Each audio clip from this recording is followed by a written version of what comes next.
আসসালামু আলাইকুম এভরিওয়ান। আজকে আমি তোমাদের সাথে আলোচনা করতে যাচ্ছি বোটানির সবচেয়ে কঠিন একটা চ্যাপ্টার উদ্ভিদ শারীরতত্ত্বের একটা কঠিন টপিক সালোক সংশ্লেষণ। সালোক সংশ্লেষণ থেকে যখন সিকিউ এমসিকিউ যাই তুমি প্র্যাকটিস করতে যাও না কেন, তার মধ্যে সবচেয়ে গুরুত্বপূর্ণ টপিকগুলো হচ্ছে C3 চক্র, C4 চক্র, C3 চক্রের উদ্ভিদ, C4 চক্রের উদ্ভিদ। তাহলে আমি এখন আলোচনা করতে যাচ্ছি সালোক সংশ্লেষণের C3 চক্রটা। কিন্তু এর পূর্বে জেনে নিই আমরা কিছু তথ্য।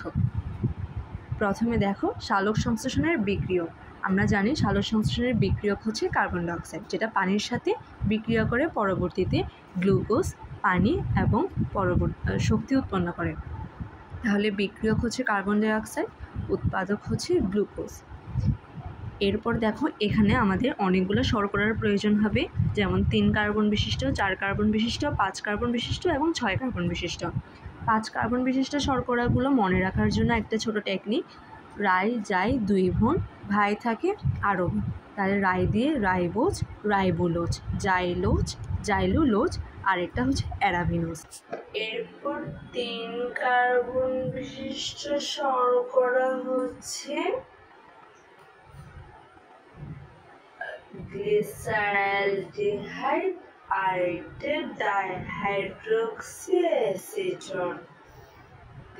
এখানে যেহেতু 2 ধরনের শর্করা, তাহলে তোমাদের মনে প্রশ্ন আসতে পারে, যদি কোষ রসায়ন অধ্যায়টি পড়া না থাকে তাহলে একটা ছোট তথ্য এখান থেকে জেনে নিতে পারো।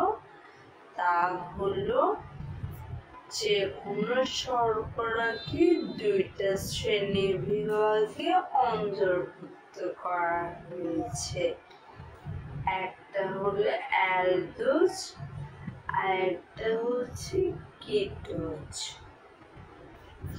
তাহলে অ্যালডোজ গুলাকে তুমি ওস দিয়ে চিনবে, যেমন রাইবোজ, জাইলোজ।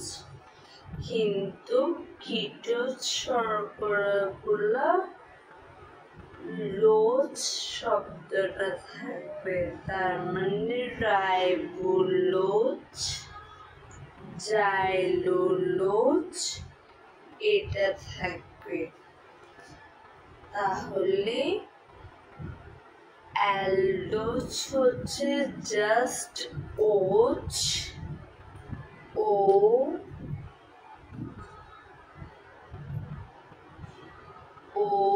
বর্গীয় জ, আর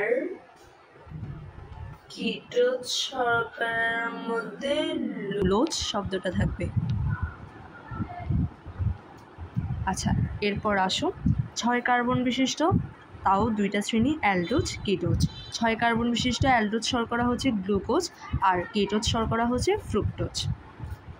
তারপর দেখো আরেকটা শব্দ বিস, বিস বা ডাই।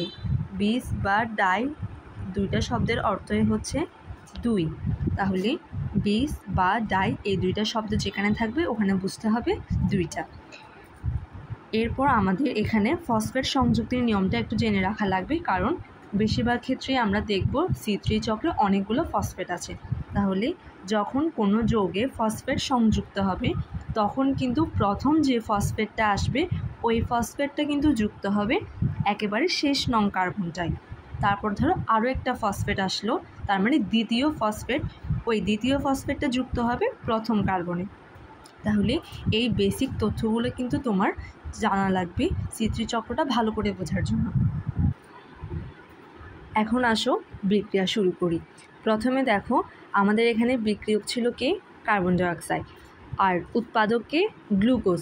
গ্লুকোজের সংখ্যাটা নিশ্চয়ই দেখেছো, C6H12O6। তাহলে গ্লুকোজে কয়টা কার্বন? গ্লুকোজে 6টা কার্বন। আর কার্বন ডাইঅক্সাইডে কয়টা? একটা। তাহলে কার্বন ডাইঅক্সাইড একটা ছোটো ম্যাথ করা লাগবে। এখানে দেখো কার্বন ডাইঅক্সাইডের সাথে তোমার আরও কয় কার্বন যোগ করলে তোমার গ্লুকোজে 6 কার্বন আসবে, তাহলে বাকি কত কার্বন লাগবে এটা আমরা দেখি। বাকি কার্বন লাগবে 6 - 1 = 5, সিম্পল। এবার দেখো এখানে আমাদের সব শর্করার খেলা। 5 কার্বন বিশিষ্ট শর্করা আমরা পড়ে এসেছি প্রথম স্লাইডটায়। কী ছিল? রাইজাই 2 ভাই, ভাই থাকে আরবে। এখান থেকে জাস্ট আমরা নিব রাইবোলোজ। রাইবোলোজ একটা কোন ধরনের শর্করা বলো তো? রাইবোলোজ একটা কিটোজ শর্করা। এখন রাইবোলোজে 5 কার্বন। তারপর দেখো, যদি তুমি রাইবোলোজে একটা ফসফেট যোগ করতে চাও তাহলে রাইবোলোজ 5 কার্বন। এখানে যদি একটা ফসফেট যোগ করতে চাও তাহলে প্রথম ফসফেটটা যোগ হবে 5 নং কার্বনে। তাহলে আমি যদি বলি কোনো কার্বনে কোনো যৌগের নাম রাইবোলোজ,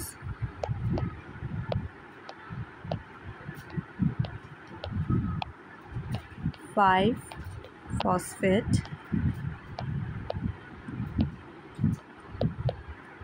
তবে এর মানে কি?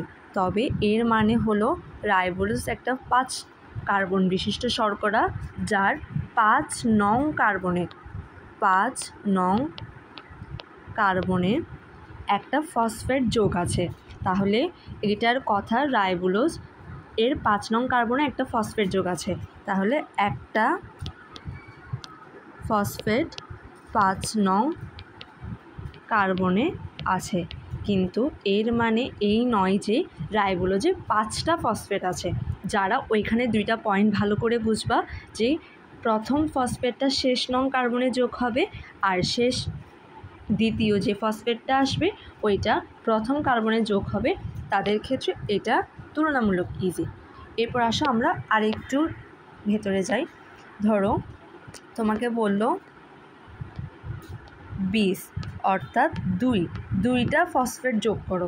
তাহলে 2টা ফসফেট যদি তুমি রাইবোলোজের ক্ষেত্রে যোগ করো, প্রথম ফসফেটটা কোথায় আসবে? প্রথম ফসফেটটা বসবে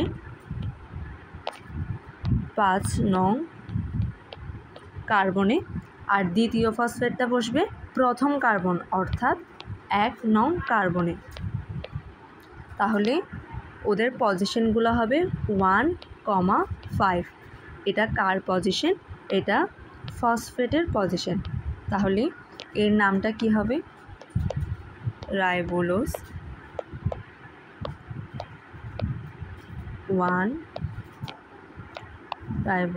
1,5। কয়টা ফসফেট? 2টার জন্য কি আসবে? 20 ফসফেট।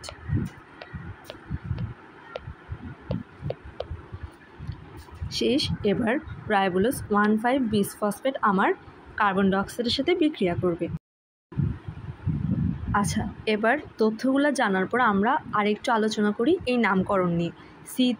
C3 দেখে বোঝা যাচ্ছে এখানে আমাদের কার্বনের সংখ্যা কতটি? কার্বন সংখ্যা হবে 3টি। কিন্তু কার কার্বন সংখ্যা 3টি? উত্তর, প্রথম স্থায়ী পদার্থের কার্বন সংখ্যা হবে 3টি। তাহলে এখান থেকে তোমরা কটাও সুন্দর করে জেনে নিতে পারবা যে C3 চক্র কাকে বলে। যে চক্রে উৎপন্ন প্রথম স্থায়ী পদার্থের কার্বন সংখ্যা 3টি তাকে C3 চক্র বলে।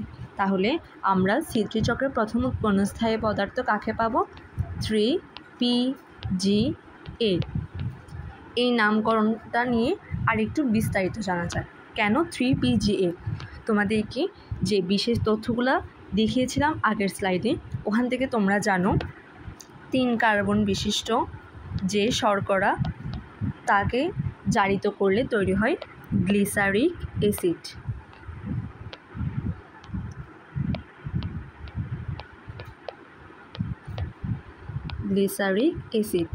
তাহলে গ্লিসারিক অ্যাসিডের কার্বন সংখ্যা কয়টি? 3টি। এবার বলো, যদি এখানে একটি ফসফেট যোগ করতে হয় তাহলে তা কত নং কার্বনে যোগ করতে হবে? অবশ্যই 3 নং কার্বনে, কারণ শেষ কার্বনে প্রথম ফসফেটটা যোগ হয়। তাহলে গ্লিসারিক অ্যাসিড 3 কার্বন। এখানে যদি একটা ফসফেট থাকে সেটা থাকবে কোথায়? সেটা থাকবে 3 নং কার্বনে। তাহলে এটার নাম কি হবে? এটার নাম হবে 3। কেন 3? কারণ 3 নং কার্বনে ওর অবস্থান। কার অবস্থান? ফসফেটের। তাহলে 3 ফসফো। ফসফো অবস্থানটা কোথায়? গ্লিসারিক অ্যাসিডের কাছে। তাহলে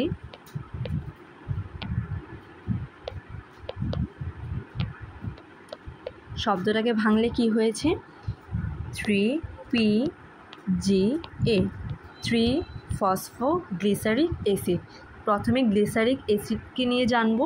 গ্লিসারিক অ্যাসিডের 3 নং কার্বনে একটি ফসফেট আছে, এটা জানার জন্য এই নামটা তৈরি হয়েছে 3PGA। তাহলে এবার তোমরা বলো, যদি আরেকটি ফসফেট যোগ করতে হয়, ওই ফসফেটটি কত নং কার্বনে বসবে? অবশ্যই আমরা জানি দ্বিতীয় ফসফেটটি প্রথম কার্বনে বসে। তাহলে সেকেন্ড যে ফসফেটটা আসবে সেটা বসবে হচ্ছে আমার 1 নং কার্বনে। তাহলে তখন কয়টা ফসফেট হয়ে যায়? তখন 2টা ফসফেট হয়ে যায়। এই জন্য পরের নাম হবে 1 3। তাহলে এই নাম্বার দিয়ে কি বোঝায়? কত নং কার্বনে ফসফেট আছে তা নির্দেশ করে। এবার দেখো নামটা কি হবে? 1 3। কয়টা ফসফেট? 2টা। আর 2টা মানে কি ব্যবহৃত হয় শব্দ? বিস। 1 3 বিস ফসফো, আর বাকিটুকু সেম গ্লিসারিক অ্যাসিড। তাহলে আমাদের এই নামগুলো পরবর্তীতে চক্র বুঝতে অনেক কাজে লাগবে। এবার চলো চক্রটা শুরু করি। আচ্ছা, এবার তাহলে আমরা C3 চক্রটা আলোচনা করি। দেখো C3 চক্রের মধ্যে প্রথম কাকে দিয়ে বিক্রিয়াটা শুরু হয়? দেখো প্রথম কাকে দিয়ে শুরু হচ্ছে? রাইবোলোজ 1,5 বিস ফসফেটকে দিয়ে। তাহলে এই যৌগটার সাথে কিন্তু আমরা পরিচিত হয়ে এসেছি। তাহলে রাইবোলোজের কার্বন সংখ্যা কয়টি? 5টি। এরপর এটার সাথে যোগ হবে প্লাস কার্বন ডাইঅক্সাইড। কয়টা কার্বন? একটা কার্বন। তাহলে 5 যোগ 1। তাহলে এখন যে যৌগটা তৈরি হবে তার নাম হচ্ছে অস্থায়ী কিটো অ্যাসিড, যেটা 6 কার্বন বিশিষ্ট। এরপর আমাদের চক্রের নাম কিন্তু দেখো C3 চক্র। মানে প্রথম যে পদার্থটা তৈরি হওয়ার কথা তা কিন্তু 3 কার্বন বিশিষ্ট হতে হবে, না হলে তো চক্রের নাম C6 হতো। তাহলে এই শব্দটার জন্যই কিটো অ্যাসিডটা কিন্তু অস্থায়ী। অস্থায়ী কোনো কিছুর উপর ভিত্তি করে তার আমরা নামকরণ করব না, তাহলে আমাদের স্থায়ী কিছু খোঁজা লাগবে। তাহলে দেখো আমরা আমাদের আগের তথ্য থেকে জানি যে আমাদের এই চক্রের প্রথম উৎপন্ন স্থায়ী পদার্থের নাম ছিল 3PGA, অর্থাৎ আমরা 3PGA-কে পেয়ে গেলাম। তাহলে 3PGA-কে পুরা নামটা কী ছিল? 3 ফসফোগ্লিসারিক অ্যাসিড। এর নামকরণ আমরা বিস্তারিত কিন্তু জেনে এসেছি। এবার দেখো কিটো অ্যাসিড কয় কার্বন? 6 কার্বন। তাহলে ফসফোগ্লিসারিক অ্যাসিড কিন্তু 3 কার্বন। তাহলে 6 কার্বন ভেঙে আমাদের 3 কার্বন বিশিষ্ট কয়টা যৌগ তৈরি হবে? 2টা। এই জন্য নিচের লাইনে লেখা 3 কার্বন 2 অণু। আচ্ছা, এরপর দেখো এটিপি থেকে আরেকটা ফসফেট যোগ করলে কয়টা ফসফেট হয়? 2টা। এর নামকরণটাও কিন্তু আমরা জেনে এসেছি 1 3 বিস ফসফোগ্লিসারিক অ্যাসিড। এটাও যেহেতু 3 কার্বন বিশিষ্ট তাহলে 2টা অণু হবে, কারণ 3 দুগুণে 6। আমাদের কিন্তু ম্যাথমেটিক্যাল সমতাকরণটাও এখানে চলে আসছে বারবার। এরপর দেখো এরপর এই 2টা অণু 2 জনের সাথে যোগ হয়ে যাবে। যোগ হয়ে গেলে কয় কার্বন হয়? আবার 6 কার্বন। এরপর 6 কার্বন বিশিষ্ট যৌগটা কিন্তু ভেঙে যাবে। ভেঙে কি তৈরি করবে? আমরা আগের স্লাইডে কিন্তু 3 কার্বন বিশিষ্ট 2টা শর্করার নাম কিন্তু পড়ে এসেছিলাম। দেখো গ্লিসারঅ্যালডিহাইড আর একটা ছিল ডাইহাইড্রোক্সি অ্যাসিটোন। এখানে দেখো যখন যৌগটা ভাঙে কয়টা ফসফেট? 2টা ফসফেট। তাহলে একটা ফসফেট আলাদা হয়ে প্রতিটা যৌগে চলে যাবে। দেখো ওর সাথে একটা গ্লিসারঅ্যালডিহাইড 3 ফসফেট, তার মানে 3 নং কার্বনে একটা ফসফেট। সেম ডাইহাইড্রোক্সি অ্যাসিটোনের 3 নং কার্বনে একটা ফসফেট। এরপর ওরা দুইটা মার্চ হয়ে যাবে। দুইটা যখন মার্চ হবে তখন 6 কার্বন বিশিষ্ট শর্করা তৈরি হবে আর 2টা ফসফেট থাকবে।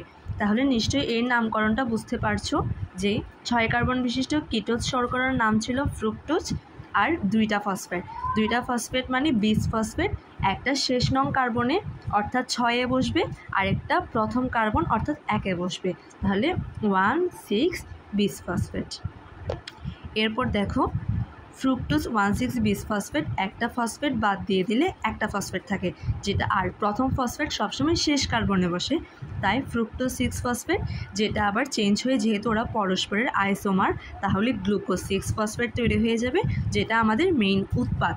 কিন্তু আবার চক্রটা পুনঃ উৎপাদন হবে, চক্রটা বারবার চলতে থাকবে। তাহলে দেখো কিভাবে হচ্ছে, একটা ফ্রুক্টোজ 6 বিসফসফেটের সাথে একটা গ্লিসারঅ্যালডিহাইড 3 যোগ হবে, এই গ্লিসারঅ্যালডিহাইড প্লাস ফ্রুক্টোজ, তার মানে একটু ম্যাথ করা লাগবে আবার, 6 কার্বন প্লাস 3 কার্বন, তাহলে মোট কয় কার্বন?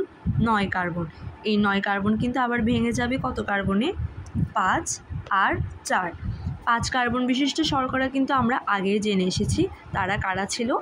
রাই যাই 2 বোন, ভাই থাকে আরবে। এই দেখো একটা 5 কার্বন বিশিষ্ট শর্করা পেয়ে যাচ্ছি, সেটা হলো জাইলুলোজ 5 ফসফেট। আর জাইলুলোজের আরেকটা বোন কে ছিল? রাইবুলোজ।